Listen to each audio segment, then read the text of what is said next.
Good evening and welcome to the 20th Annual Georgetown Entertainment and Media Alliance Alumni Career Panel. We are excited that so many of you are joining us virtually tonight to connect with these incredible alumni and your fellow students. I'm Stephanie Seitz, the Director of Alliances here at Georgetown, and I'll be facilitating today's event. Before we get started, I'd like to share a few tips and reminders. This conversation is being recorded, and the recording will be made available on our YouTube channel, and you will receive the link in a follow-up email. We will take a few questions at the end, so please send in your questions using the questions section of the webinar control panel. If you're having any technical difficulties or other issues, please submit these concerns via the questions section as well. Today's conversation is being led by Mitch Pizer, a 1993 graduate of the MBA program, and a GEMA volunteer leader who moderates this discussion almost every year. I don't know if it's quite been the 20 years, Mitch, but a fairly good amount of time. Without any further ado, I'm pleased to turn things over to Mitch to kick things off. Thank you, Stephanie, and thank you everybody for joining us this evening. Before we get started, I just want to remind everybody about the GEMA externship application deadline, which is November 5th. And for more information and the application form, just go over to the Career Center website. Also, if you haven't already done so, please join GEMA at gema-hoyas.org. And so now let's get started. Welcome to GEMA's annual Alumni Career Panel. We're very fortunate this year to have such an accomplished and compelling panel. We have Erick Flores, Vice President, Partnerships and Business Development, NBCUniversal Advertising Sales. Lauren Williams, Senior Editor, The Atlantic. Eliza Wheeler, TV Literary Agent, The Gersh Agency. And Claudine Wilson, Vice President and Senior Counsel, HBO Max Original Program Marketing. So first, I'd just like to go around with everybody and hear some introductions. Just tell us what you do, and you can share some of the work your organization does. And we'll start with Lauren. Hey guys, so excited to be here tonight, and also hello to my fellow panelists. So I'm a senior editor at The Atlantic, where I work in the culture section, and I think we broadly think of culture as sort of the arts, literature, film, and TV. But what I focus on mostly is original reporting on how Americans live their everyday lives, with a focus on identity and community. So I've been at The Atlantic for about 3 years now. I've been a journalist pretty much since I graduated from Georgetown, and yeah, I think that's it. Thanks. Thank you. And let's go on to Eliza. If you could give us an introduction, please. Yeah, absolutely. So I'm a TV lit agent over at the Gersh Agency. It's a bit of a misnomer. I work with TV writers and directors, and sort of the boiled down job of an agent is to help your clients get jobs. So that's getting actors cast in a show, having authors get published, comedians get tours or specials on Netflix and HBO. And then in my case, getting our writers whose shows are either getting made, putting them in the rooms of shows that exist, or getting our directors shooting on set. So for example, that's if someone comes to work with us for a quirky idea, setting pitches, setting showrunner meetings. And I kind of call it being the Yenta of the entertainment industry, or sort of matchmaking who's best for what across executives, clients, and creatives. Thanks, Eliza. And Claudine? Hi, everyone. Happy to be here. I am VP and Senior Counsel at HBO Max, Warner Media. If you've been following the trades, you know, we've got lots of slashes in our names right now, just given all of the acquisitions and restructures. I think everyone knows what HBO Max offers, what we do. I sit on the legal team, and I support the marketing folks who are creating marketing materials for HBO Max originals. So any Max original, any marketing plan they have for it, whether it's a show poster or a trailer or an event, I'm helping them kind of push through and figure out all the legal issues. So that's me. Thanks, Claudine. And Erick? Hi, everyone. Thanks for having me tonight. Excited to be here with all of you. Coming to you from New York. I'm Vice President of Partnerships and Business Development for NBCU Ad Sales. In that role, I lead all of our business development efforts with our strategic partners that drive revenue growth and support our division's business operations. So that includes essentially negotiating any deal that the ad sales division touches that's not advertiser facing. I negotiate the distribution and monetization of our TV networks, distribution of our short form content on digital and social media platforms. Most recently, I was involved in the distribution of our Peacock app, so shameless plug there, download it if you haven't tried it, but got that distributed on all of our platform partners. And I'm responsible for essentially seeking out new partnership opportunities to drive revenue, as well as maintaining existing partners.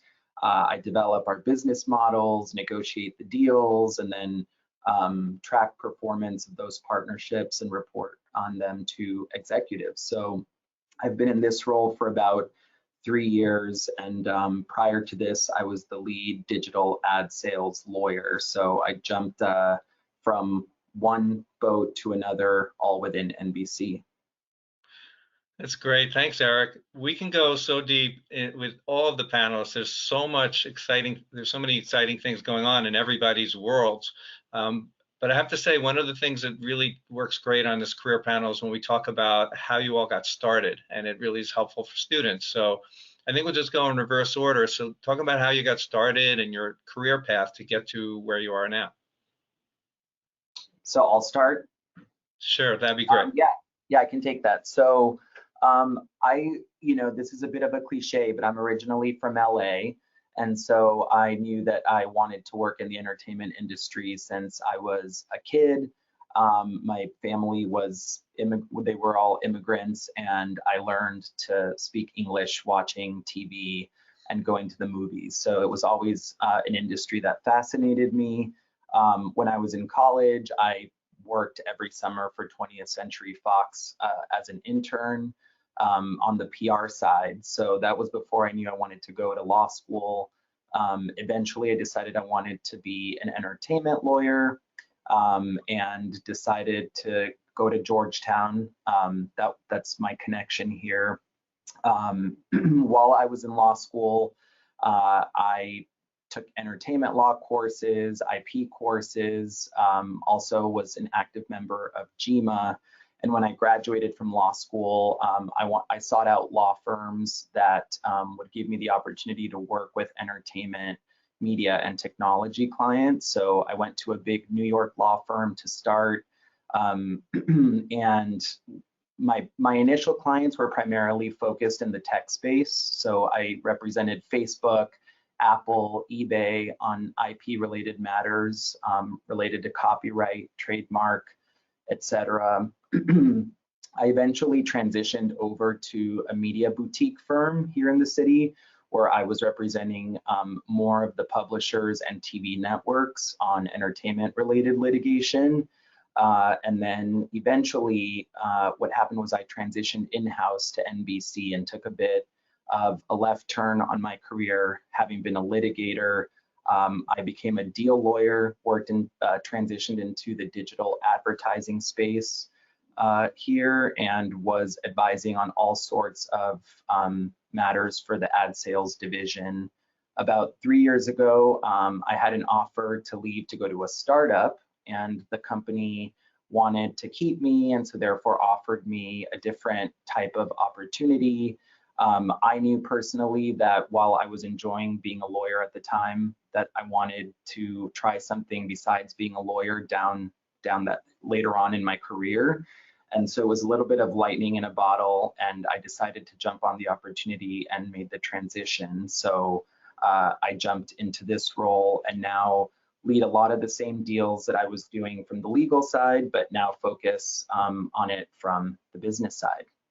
And now have a team of super smart lawyers that do the work I used to do probably a lot better than I did it. Oh, sounds great. Thanks, Eric. We'll just go back around. Claudine. Sure. So I actually have kind of a little bit of a similar story to you, Eric. I always loved entertainment and media as a kid. I wanted to be an actress, but I immigrated to this country with my immigrant parents, and there was no way they were going for that. So it was doctor, lawyer, or businesswoman. Those were my only choices. And I like to argue a lot, and I talk too much. So legal path was where I was headed. I did have a stint of wanting to do, I experimented with all sorts of creative things, doing, some acting stuff in school and college, and journalism was my major. And but I ultimately ended up going to law school at Georgetown, and had a rough start. Did not think I was well suited for it. And then realized, what, if I'm going to be a lawyer, I at least need to be aligned with my passions and interests. So I wanted to be an entertainment lawyer. So I sought out law firms that focused on intellectual property and entertainment, took all of those classes in law school. And my first legal job was at a firm that did a lot of litigation. I did a lot of employment litigation, commercial litigation, but also did a lot of the trademark and other soft IP work.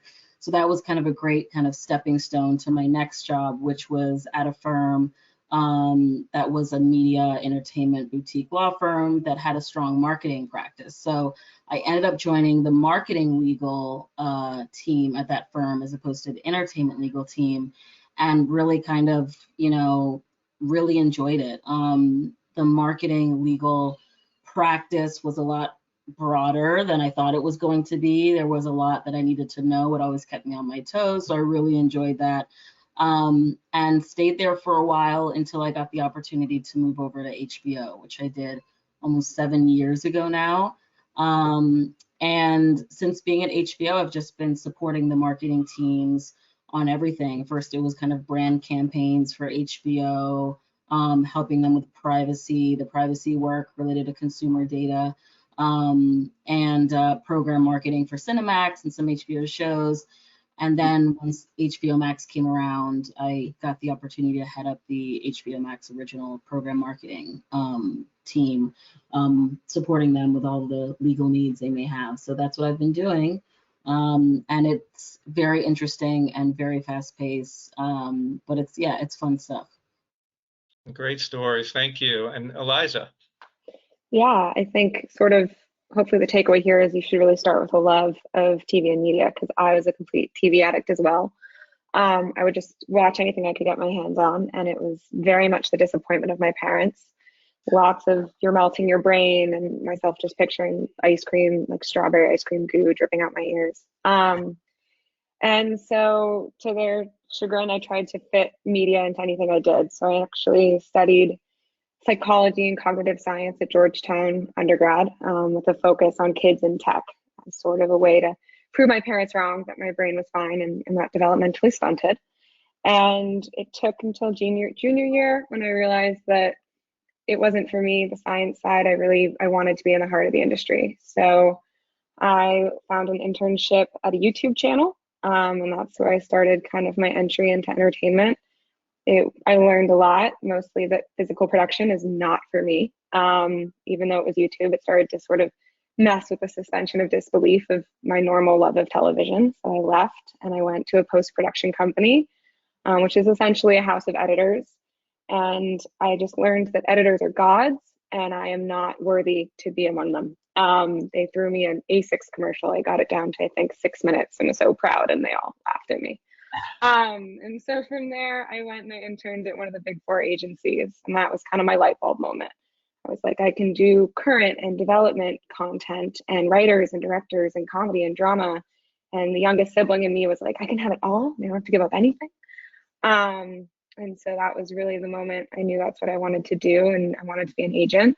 But the company I was at was huge, and people were really had their ticket and waiting and waiting and waiting for their promotion. And maybe it's again me being the youngest, but I was impatient. So I left. I went to a smaller agency, which I frankly am happy about every day. And I went over to Gersh, and I will be there 3 years in January. Worked my way from the mailroom to an assistant for someone else, and then coordinator, agent trainee, and agent. That's great. Thank you, Eliza. And Lauren. Eliza, I'm changing my Twitter bio to editors are gods, just FYI. Truly, I really do just worship at their feet. But to continue the common refrain, I always knew I wanted to be a journalist, and very specifically an editor. I think a lot of people that I was growing up with and met in high school and college wanted to be writers, but I was like, no, I want to like work with you to make your stuff better. So when I went to Georgetown, there was no journalism concentration, and so Stephanie tells me that now there's a journalism minor, which I think is amazing, and something I really wish I had. So I majored in English, which I think was also super helpful, particularly because there were creative writing classes that I took that were very workshop based. And so we got to sort of like critique each other's writing and hear feedback. And so I think that was probably the first step in like really helping me formalize my editing training. One thing I will say is that, I hate writing, but I do think editors need to be good writers. So when I first started out in the industry, I was an assistant and I would write a lot of articles. So that's definitely something that, I had in my toolbox. But just out of college, I actually worked in marketing. I graduated in 2008, where we all know what was going on in 2008. It was just kind of like you take what you can get. And not to say that I was very far off, I still was at a magazine, but it wasn't editorial. So I worked at Harper's Bazaar, which is a fashion magazine, in marketing, and I did marketing for about 3 years. Actually, the next place I worked at Redbook, I remember finding out that one person that I was meeting with was also a Hoya, and so we had a come to Jesus moment about that. I've met Georgetown people throughout every part of my career, so just having the alumni network has been awesome. But once I finally made the switch from marketing to editorial, it was at Marie Claire, a sort of lifestyle fashion magazine, which I think was one of back when I was there, really prided itself on being a substantive fashion magazine. So we would cover women's rights issues and international rights and politics, and we would do sort of a full we would just have like a full slate of articles that sort of applied to all different facets of women's lives. So I worked there for some time, learned a bunch. The women that I worked with were alums of New York Magazine and The Times and Forbes, and just really helped me sort of like formulate my editing skills and figure out what makes a good piece, how to draw a reader in, how to captivate an audience. So after Marie Claire, I went to More Magazine, which is a now defunct magazine, which was for sort of middle-aged women. And then after that, I think I went to Essence Magazine, which I joke was my like HBCU experience. Having gone to Georgetown and had friends at Howard, it was really important for me to work in a place where I was reporting to Black women, and they were the leaders, and they were making the decisions, and they had this autonomy, and we were putting out a product that really, my grandmother, that was like the first time, like I feel like other magazines, she was just like, okay. But then when I got to Essence, it was like, oh, I know what that is. So that was an amazing experience. Spent a good amount of time there. I think I was maybe there for 4 years. And then 2016 happened, and I think all journalists kind of were just very sort of shell-shocked, and I think I needed a break from the industry to sort of like reset and figure out, what I wanted my career to be. I loved being at Essence. That's actually where I met Rich Batista, because I think he was running Time Inc. at the time. So I just emailed him, a fellow Hoya, which, gets you into a lot of doors. But after Essence, I took a year off to do a journalism fellowship at Harvard called the Neiman Fellowship, where I sort of just communed with, I think, 19 other journalists, 10 domestic, 10 from abroad.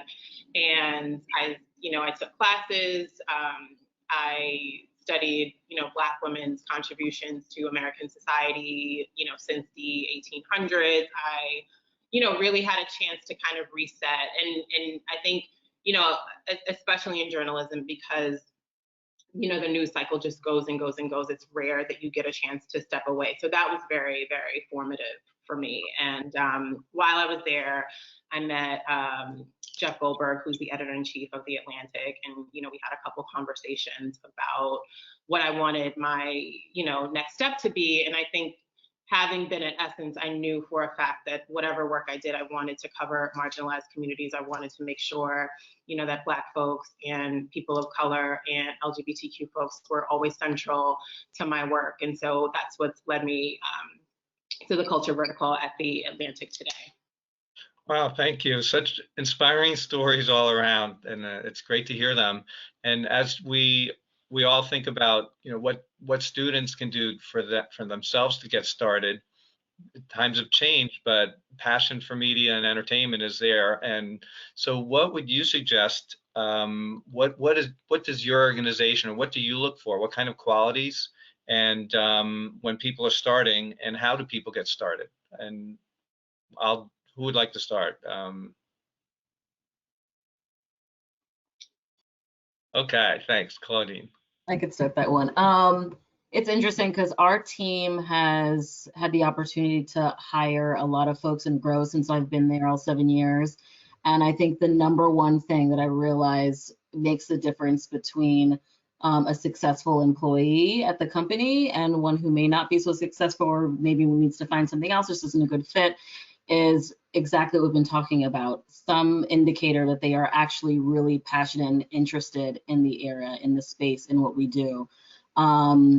And it's to the point of, it's so specific that whenever we interview someone and and you ask them, what shows do you like, what do you watch, and they don't really have anything to share, or it's like, I'm more of I listen to music, I'm not, which is great, we all love music, but this is HBO, this is HBO Max, this is Warner Brothers. So it's that sense of recognizing that someone really at their core is just going to be excited about the stories that we're telling, because that is the culture of the company. And if you're not excited about the stories, it's not going to be a role that is going to interest you long term. So I'd say that's number one. What about at NBC, Erick? Yeah, I mean, I would 100% agree with that. That applies across the board, that we're always looking for interest in the industry.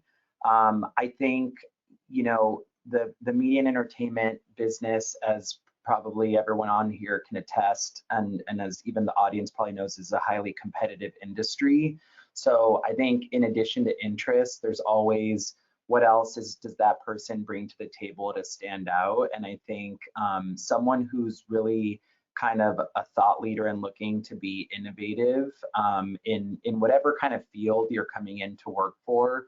I think we were looking for the same, whether you were a lawyer coming in, where you might think like you're coming into a space where there can't be room for innovation, but that's absolutely not true.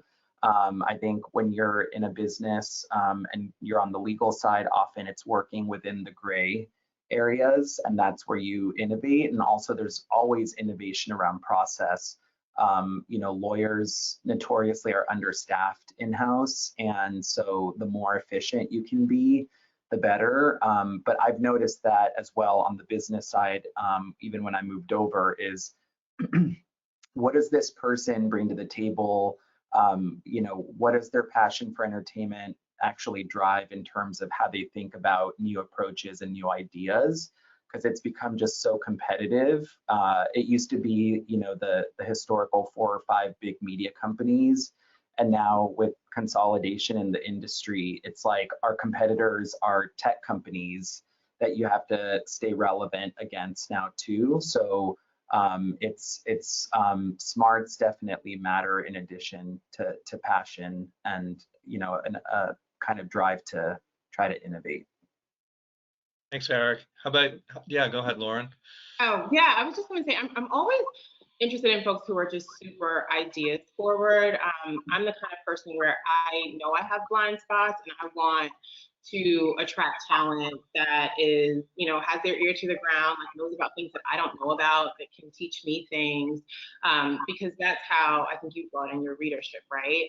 I also think, you know, folks who are innovative in their thinking, right? So at any given time, the Atlantic is going to be covering the same thing that the Times is, the same thing that the Washington Post is.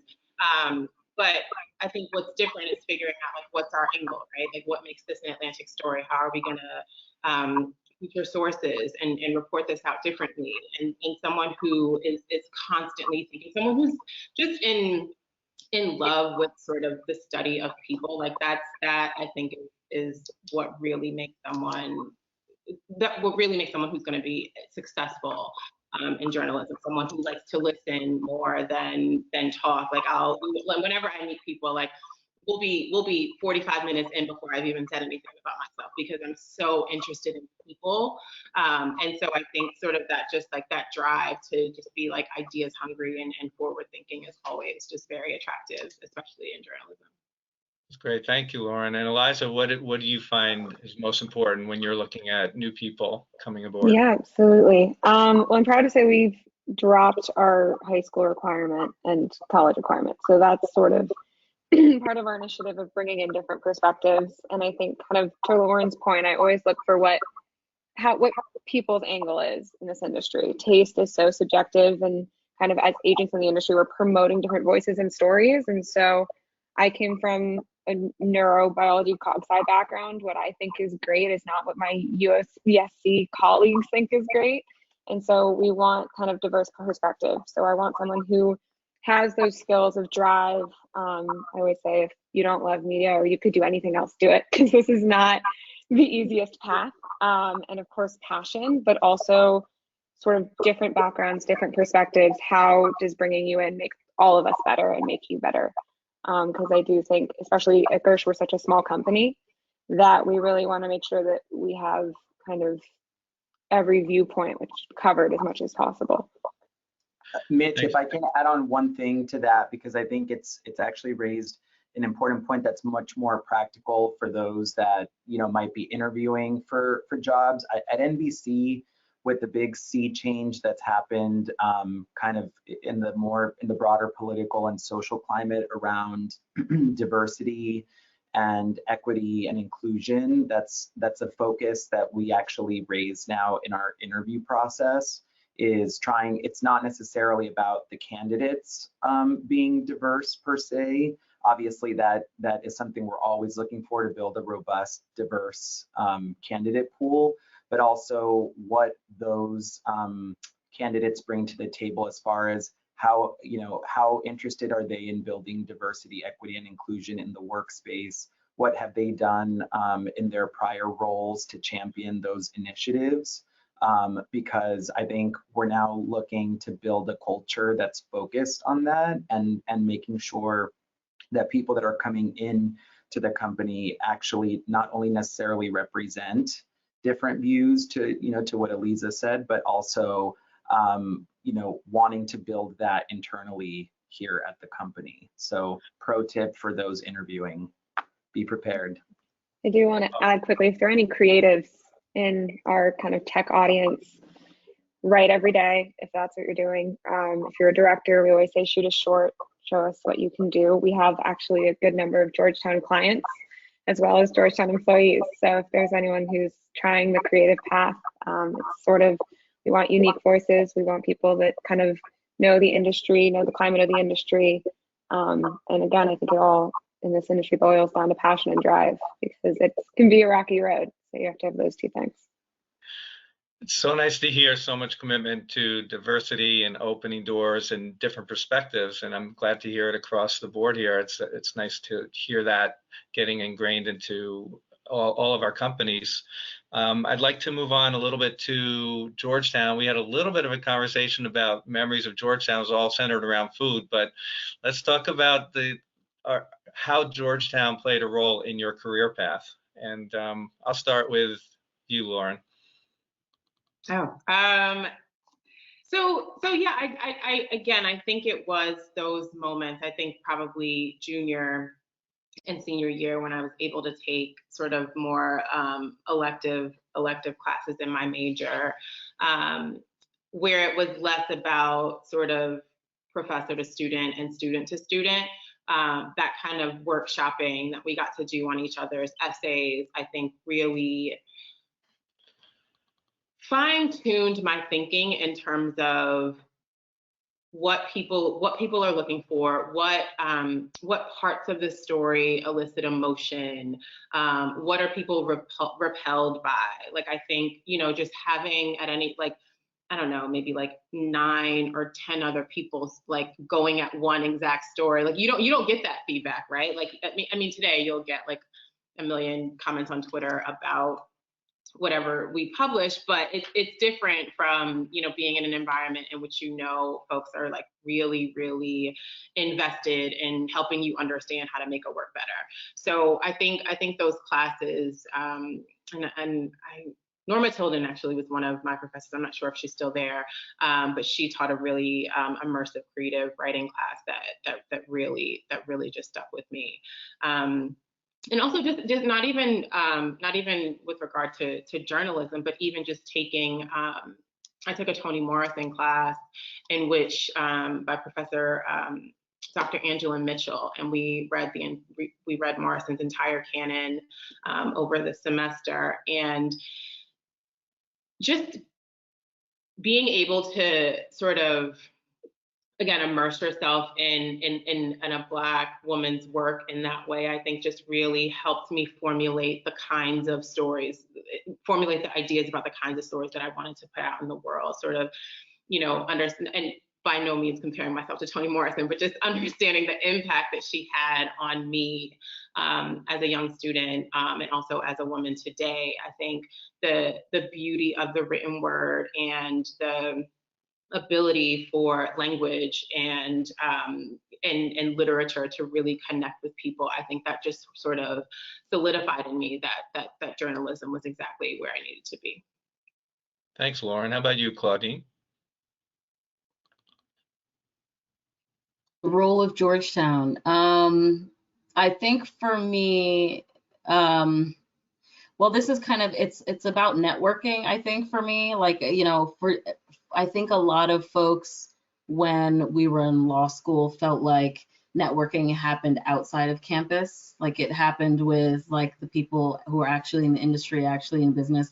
But for me, the friends that I made at Georgetown have been like tremendous in terms of where I am in my career. The reason I was able to break from my first firm, which was like more litigation heavy, and move into advertising marketing law at that boutique law firm, was because one of my friends who also went to Georgetown Law was working at that firm and told me about the opportunity. I would not have even known that they were hiring. I wasn't even in the market. I was in the DMV area. I was in New York.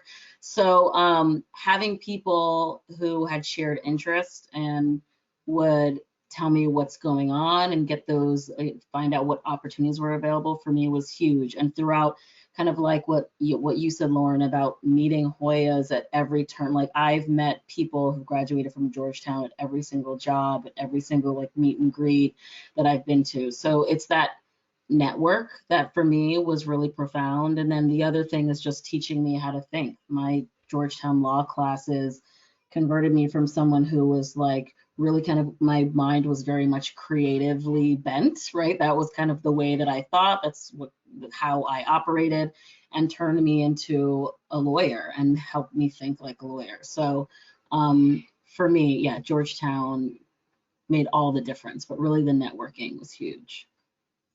Thank you. Eliza?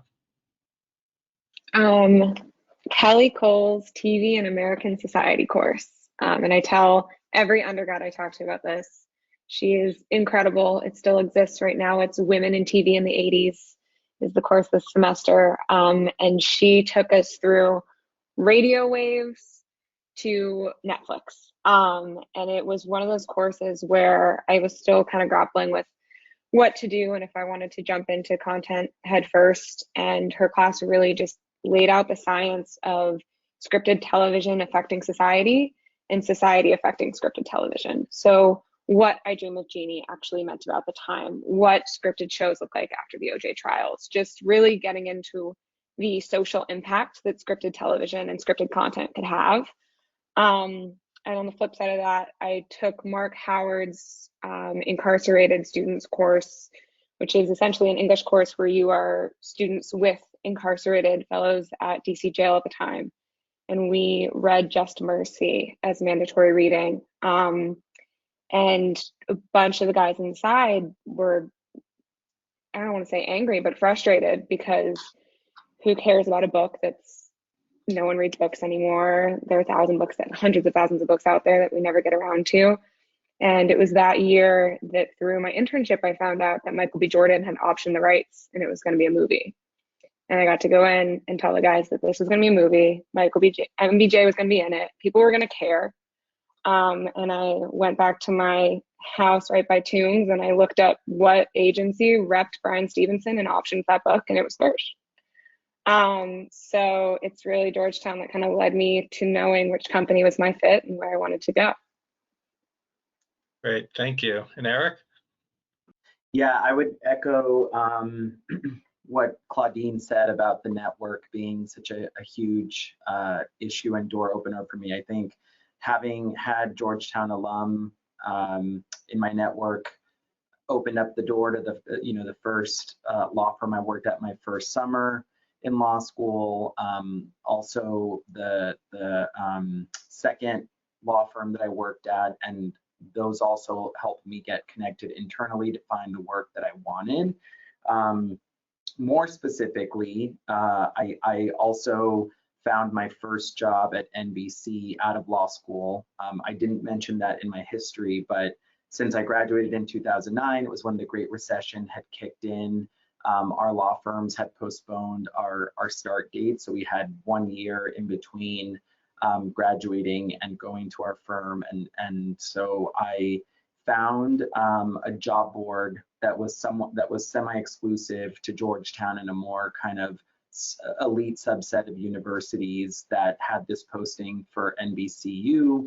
It was a 1-year externship, and I was able to get connected through the Georgetown network to find that initial position, because the hiring manager had gone to Georgetown. And so that kind of in a very circular way brought me back to NBC many years later, because I built a network of people beyond the Georgetown network when I joined, but that was a big door opener for me. And then I didn't anticipate then that I would end up here 5 years after that, and now I've been here 6 years. So that's great.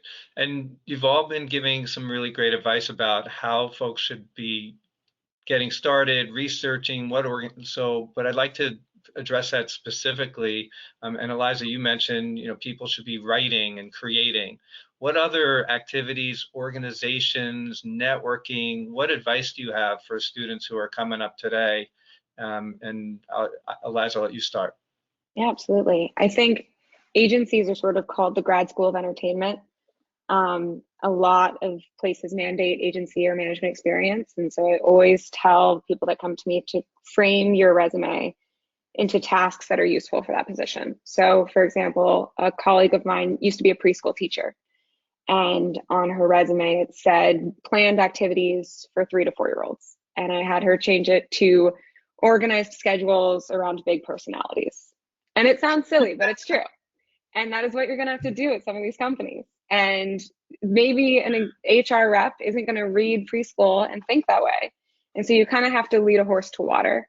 So making sure that even if your past experience isn't the most conventional, showing how that actually makes you an asset rather than kind of putting doubt in people's minds. I know I said it before, but watch everything.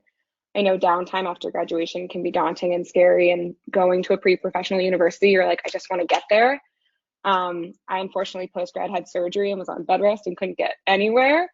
And I got to watch all of Game of Thrones and know what was going on and know what shows were cool and what wasn't, and come in with a plethora of answers when someone like Claudine would ask me what shows I'm watching.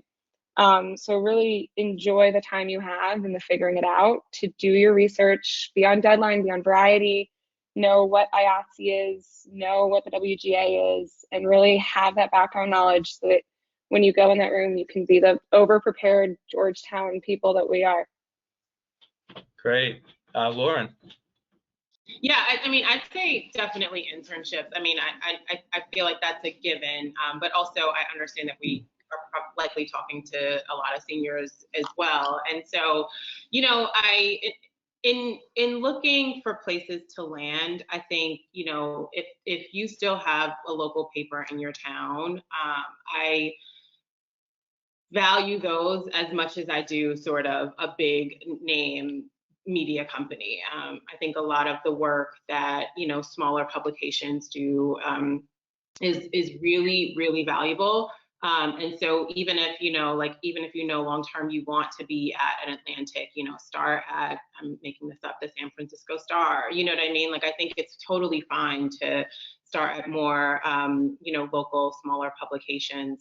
But aside from that, and Eliza made this point as well, pitch and get clips. You know, clips are examples of your writing that have been published by news outlets, and I think those are really valuable because, again, like to become an editor, you definitely still need to know how to write. So even if you don't, even if you know you want to be an editor, to have clips that are published, and again, these don't have to be very big places. These could be local places, but that show the way your mind works, that show how you think about audience, show the ideas that you're drawn to. I think that is as important as being able to say I interned at such and such place over the summer. Thank you. Okay, Claudine. You picked the perfect time to call on me when my 3-year-old is literally having a breakdown.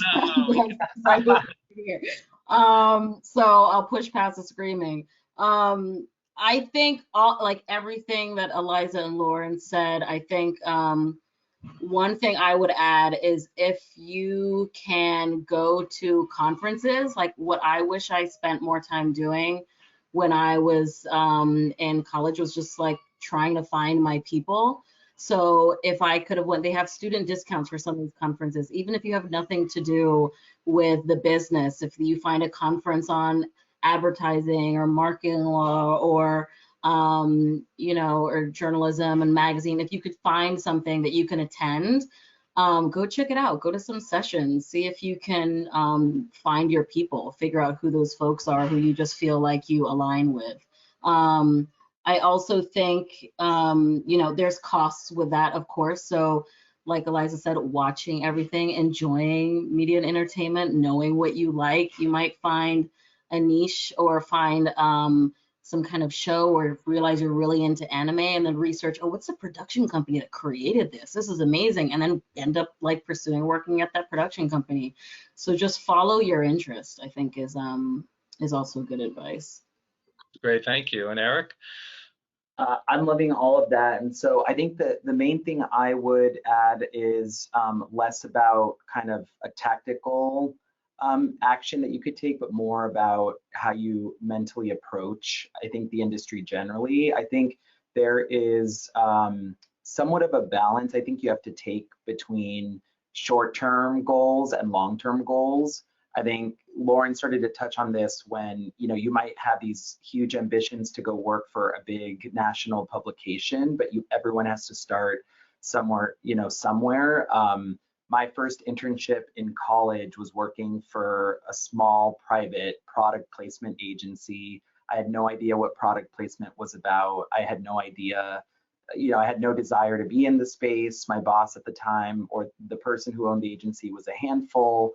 But in the process, I learned a lot about, you know, the industry. I learned how to communicate with people. I learned how to manage up with a difficult boss, and that eventually, just having that door opener on my resume kind of got me eventually the job that I did want at 20th Century Fox, in a more a position that was more in my area. So that's one thing, is make sure that, you know, you're also focused on getting your foot in the door some way and not getting disillusioned if you're not finding the job that you immediately want. connected to that is once you do get in the door is be a sponge as much as you can, and don't be so focused just on the task at hand and the role that you have. Oftentimes where you get the most valuable experience and connections are with people that are not directly on your team or that you don't directly work for, because you can find out in a year or two that the role you thought was your dream role actually isn't. But the person that you talked to every day in the morning that's 2 doors down then has an opening on their team, and that is now your dream role. So try to kind of be expansive about how you think about roles when you finally get in there as well. Thanks, Eric. So you've all touched a little bit on networking, and that's one of those things that sometimes people don't know exactly how to go about it, or they may not be fully comfortable. How would you recommend folks get comfortable and address that networking idea? Eliza, looks like you're ready to start. Yeah, Thanks. I'll jump in here. I am obsessed with LinkedIn. It's just dangerous. I don't even have a Facebook anymore. It's all LinkedIn.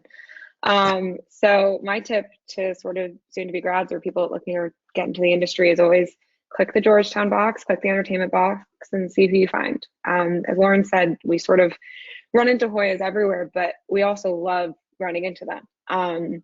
You have this shared experience, even if it is between law school and college, of living in DC, of being there, of being surrounded by politics constantly and all that comes with it. And so I always say kind of network up. Like, you should never see someone at a level and be like, oh, I shouldn't reach out to them. They're too high level. Worst case, they ghost you. We've all been there. Best case, they don't. So I think you kind of just have to have confidence in yourself, check those emails for typos and all those things, put yourself in the best seat possible, and just go for it. Eric? I fully agree with that. I think you lose nothing by taking the plunge, right? By just reaching out, and if nothing else, you just get ignored. But, I get messages like that via LinkedIn, via email from people who come in to the office, and they'll just look me up in a directory, and then I give the time of day to anyone from the most junior to the most senior if they're interested in learning about the business or about my role. I feel like people are inherently narcissistic. So like, if you get somebody talking about themselves for 30 minutes and you buy them a $4 cup of coffee, like, they maybe won't say no. So I would just, do that, be yourself, be excited. And I think people will really kind of take to a bold kind of forward approach where you show that you're hungry for the role. That's great. Claudine, is it quiet? Yes, quieted down. Okay. I agree with everything that was said already. I think LinkedIn is huge. There was one point in, I think, undergrad where I wanted to be, I thought I wanted to be a music supervisor, and like went on LinkedIn and like messaged the music supervisor for like Up in the Air or something, like didn't think anyone, and this person wrote me back. I was like, this is crazy. So LinkedIn, huge resource. And I think we already said, in addition to, like Eliza said, networking up and not being afraid to reach out to anybody. I get emails like that too, and messages on LinkedIn, networking across, like we talked about too, like just talking to your colleagues and your fellow students, I think is really important. And thank you, Lauren. Yeah, I totally agree with what everyone said. And I would also say just use the Career Services Center. I certainly did not as much as I should have when I was on campus. But when I think about hiring now, like when I am thinking of hiring assistants, I reach out to colleges. Like I'll reach out to the, HBCUs and CUNY schools and just be like, hey, like, do you have any like graduating students who are interested in journalism? And so I think even after you graduate, you should feel like you have access to Georgetown's career services, and because I think for me, that's definitely where I go a lot of the time to try to scout for folks who are fresh out of college. That's great. And I just have to add that Hoyas tend to be super nice and super welcoming to all this. So I encourage everybody to get access in that way. And also GEMA. keep in contact with GEMA and all the things that we do and the information we put out, because that'll put you in touch with people as well. So what about geography? Does that matter these days? LA, New York, elsewhere? I'll take anybody who wants to start there. I was in charge of, oh, go ahead, Lauren. No, I was just going to say the Atlantic is based in DC. The culture desk is in New York. We have, folks out in California. Obviously, I think specifically at a magazine, I get my best ideas literally, like this is going to sound cliche, but just in the office, in the kitchen, talking to colleagues about their weekends. And so it has been a strain in that way, but I do think we have all figured out that if we are not doing brain surgery, it can be done from home. And if you are an amazing talent, I think companies these days are really willing to make accommodations and in meeting folks where they are, and especially in terms of the way the work landscape is changing and the way that our relationship to physical offices are changing. I certainly wouldn't pass over on a candidate if they were based in the Midwest. But again, I understand certain industries cannot afford that. But I do think in terms of journalism specifically, I've seen a lot more movement with folks not being tethered to a specific office. Okay. What about the agency world, Eliza? The agency world, I was going to say I was somewhat in charge of hiring for a department during COVID, and we really did hire everywhere. We had an assistant working out of Hong Kong for a while, like living inverted schedules. So we're open to really people from anywhere. But when we come back to the office, it will definitely be back to LA or New York. Just because so much of our kind of job and why our company thrives with multi-hyphenates and all these things is because we're such a small office that it really is just eavesdropping. Like, we hear our comedy folks say that their stand-ups want to act or write or what have you.